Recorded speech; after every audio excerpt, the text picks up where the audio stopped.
we were talking about, we kind of hinted at it, and this is probably one of my favorite things, NBC Sports Edge, and that you do over there. It's simple, but it's just so important, and that's the available targets and air yards, and also the unaccounted for carries. Given that we're playing for 2021 and not 2020, we have to consider how these depth charts have shaken out in the offseason, what's become available, who might end up inheriting some of that volume.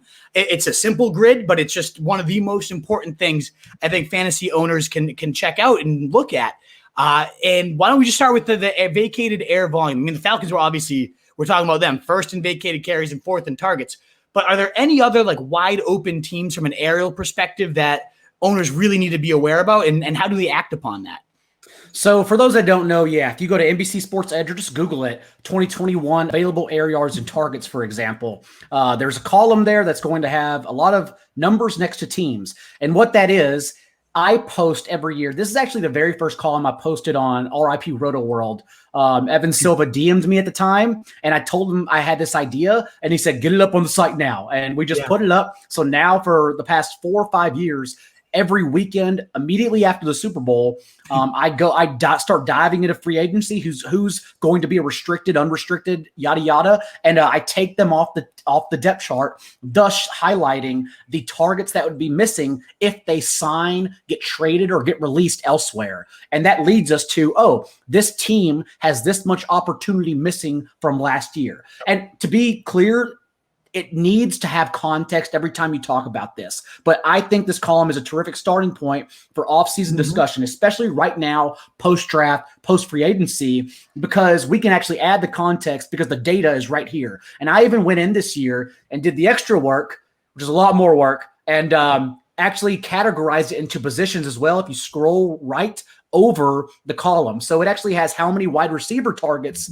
in particular are missing from each team, running back targets, etc. For example, Lions are at the top. We know they lost basically all their receivers, Kenny Golladay, Marvin Jones, the list goes on, all except Quintez Cephas. And so that's why they have 360 targets, 120 more than any other team missing from last year's production, which comes out to a 64% total target share that is missing from last year. And more importantly, it's the second most targets inside the 10, literally half of them, 50% from last year. And that's important because inside the 10 targets actually have a high R squared. It's actually sticky year to year as opposed to just red zone targets, which is why I don't use red zone targets or targets inside the 5. Inside the 10 is what we see actually carries over because certain players earn their targets that way. Thus, they sort of take those targets with them wherever they go.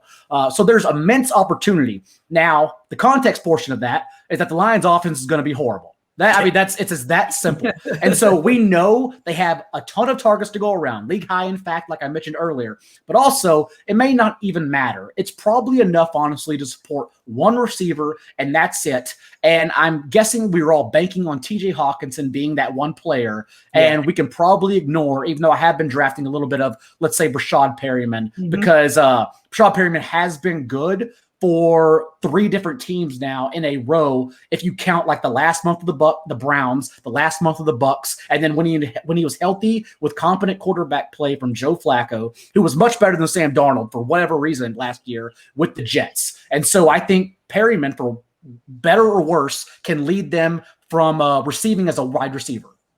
Absolutely. I love all those stats. I think Hockenson, that's why I have him in that tier with a Kyle Pitts, even though Hockenson might not be quite that freakish of an athlete. The guy's a very complete tight end that should pace, one of the very few tight ends you can look and say that guy's going to pace his team in targets. So to me, he's right there at tight end 4 and Pitts is at tight end 5. They're kind of interchangeable for me in that same tier. And Perriman, love that stab on him. Could easily see 100+ targets as a guy that you can get in around 12, 13, and especially in best ball, which we're going to talk about momentarily, where you don't have to predict which week he blows up. You know there's going to be at least 2 or 3 in there, regardless of what team he's on. Never mind the most wide open aerial pie in the league right now. So I'm with you there. I love all those points.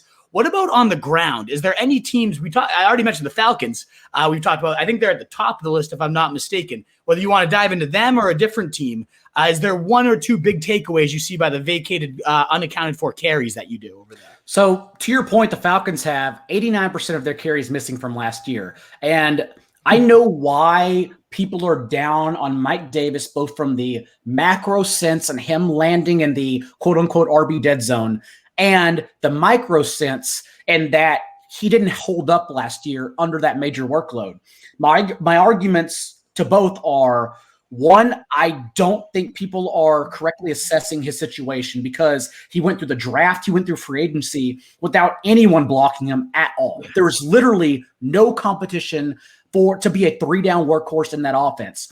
Also, with that many carries, a league high, like I said, I don't even care if he gets all of them. The fact is, we know his strength is pass catching. So even if he gets half, and I think he's going to get more than half, but if he gets half of those carries, that still makes him 150 carry back, let alone the receptions he's undoubtedly going to see, because that defense is still atrocious, and they will be forced to keep the foot on the gas to be competitive in games. Not to mention that last year Davis broke down because that was the most touches in his career, even going back to college, by 100 plus. He had never handled that kind of workload, and that was without offseason reps. Now we actually get OTAs, training camp, with him being the team's number one back. I think it's a just completely different situation than last year. So I understand builds, you want to avoid that area of running backs. For instance, Jack Miller does really good macro work on it. He does. And I remember listening to him actually on my most recent drive to FSGA recently on the 4for4 pod. He said that the data shows RBs with ADP second round through the sixth have a lower win rate by 12 to 15% for best ball than the wide receivers. And that's why we are not drafting the running backs in the dead zone, and we're picking off the top tier of tight ends or receivers instead.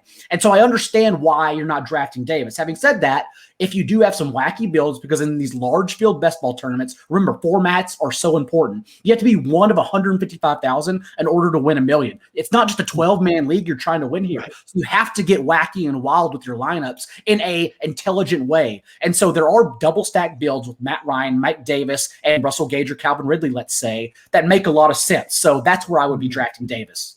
Yeah, I'm 100% with you. I actually think, besides Ryan Fitzpatrick, who's my favorite single pick in drafts this year, Mike Davis is my second favorite. I absolutely love like the round 4-ish price we're getting on him. Sometimes even round 5. Like, I'll pass him up because it is this dead zone. I'm like, I don't want to do it. And he's still sitting there in round 5. And I can't pass that up. If this offense ends up being even close to efficient as what the Titans were under Arthur Smith, especially in the red zone, first and second in red zone efficiency the past 2 years, that's going to be great for this guy. And never mind the quad pictures. We've all seen those, the quad god there. He's built for this workload. I know he broke down last year. I'm not worried about it. He broke tackles at the highest rate beyond only Nick Chubb. I mean, the guy can play. He's not sexy. It's not beautiful pick, but he can do it all. He can be a 3-down horse in an offense that could be towards the top half of the league even after losing Julio. He can get around 4 or 5. Like, why not? Like, what?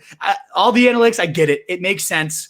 But still, this could be the anomaly to that running back dead zone. I also want to agree with you on Ryan Fitzpatrick, who I believe is like one of 2 true late-round quarterbacks. Tua is not a late-round quarterback. He's a low-end QB2, incorrectly, I believe, by the way. I have him as like my QB 16 or 17 above the market, and I will absolutely stay there because I think that's where he's going to end up in August once we start getting heated training camp reports about him being good. Because go figure, he was an injured rookie who didn't get offseason reps last year. How the hell did you think he was going to play? So no, I don't take last year into account at all. But Ryan Fitzpatrick, it's just lazy, honestly, to say that he's boom or bust. Like, if you do the work, you go look at what he's done. Since 2018 with the Bucs, he's actually been a QB1, so a top 12 finish in 16 of his last 26 starts, including 4 of 6 last year with the Dolphins. He did not get benched for performance reasons. He got benched because it was part of the blueprint. You reach the bye, and then we put into it no matter how you're performing, because that's still the guy you are a bridge to.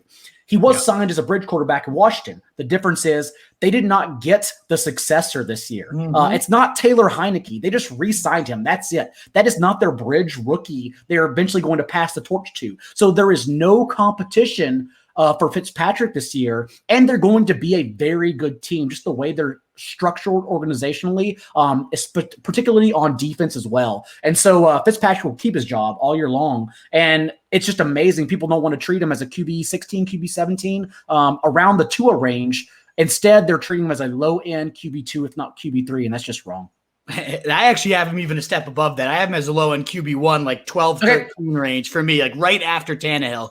I think that tier drops off, and that's where I have him. I can't get there because of the rushing volume or the lack thereof. Yeah, that's true. I would not argue against it. That's totally fine because he's going to have some amazing boom weeks for sure.